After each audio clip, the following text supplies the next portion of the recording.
चाहूंगा श्री राम खिलावन लोधी जी, जो लोधी क्रांति सेना के राष्ट्रीय अध्यक्ष हैं, आप आए और अपने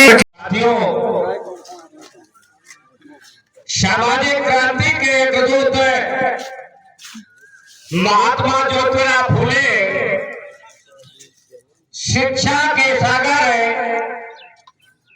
लोधी समाज के प्रथम सांसद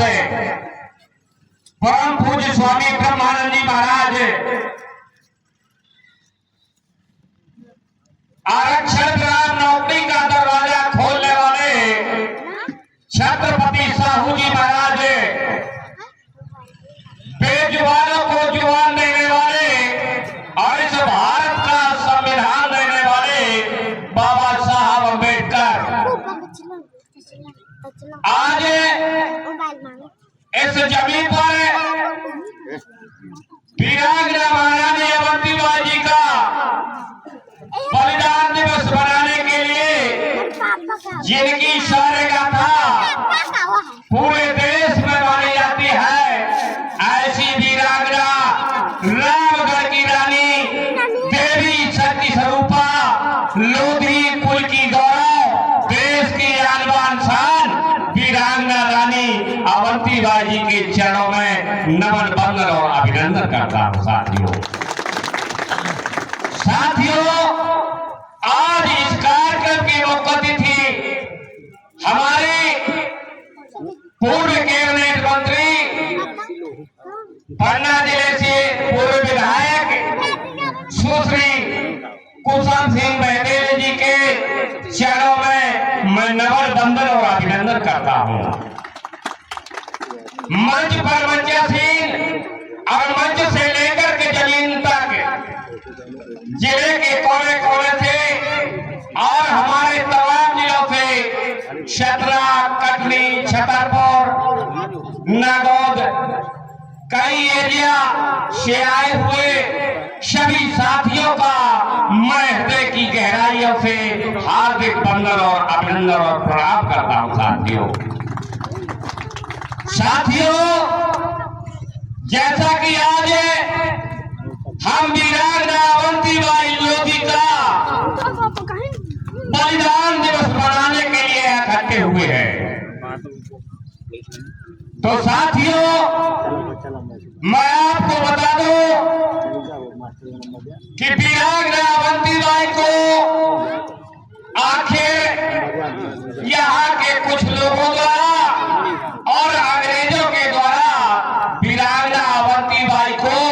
मारने का षड्यंत्र क्यों रचा गया था। साथियों,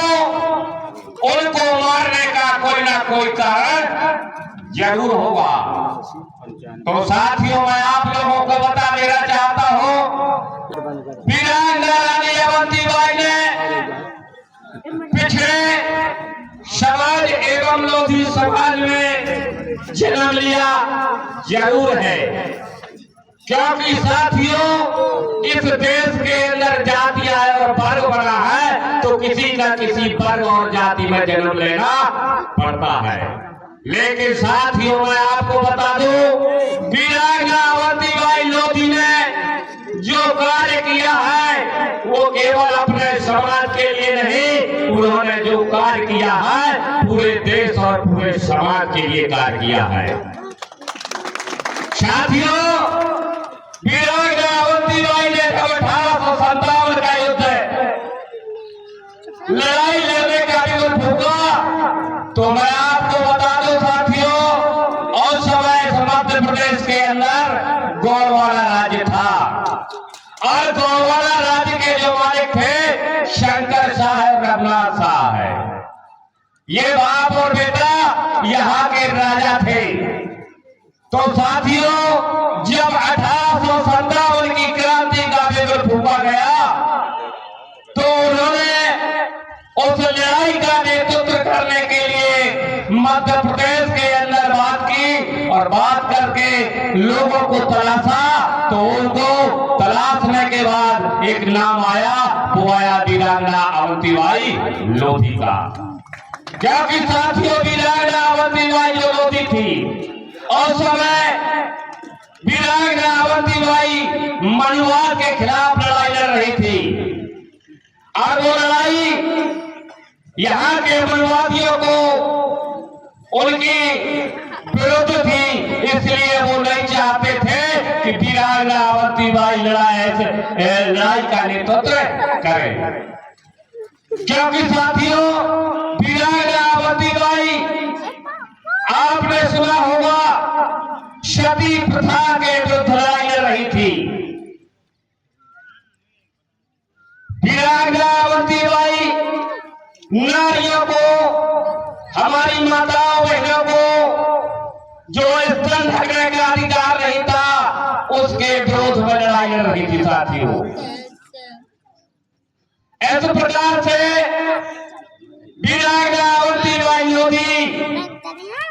जब अंग्रेजों ने रामगढ़ पर कब्जा कर लिया, क्योंकि डलहौजी जो था वो हावड़ी के तहत उसने कई रियासतों पर कब्जा किया था और उस कब्जा के तहत उसने रामगढ़ पर भी कब्जा किया और वहां एक तहसीलदार को नियुक्त कर दिया और तहसीलदार ने यहाँ के किसानों से टैक्स वसूलना, जबर लगा लेना चालू कर दिया। लेकिन साथियों वीरांगना अवंतीबाई लोधी ने उस तहसीलदार को अपने रियासत से हटा दिया, वहां से भगा दिया और वीरांगना अवंतीबाई ने कहा कि मेरे जीते हुए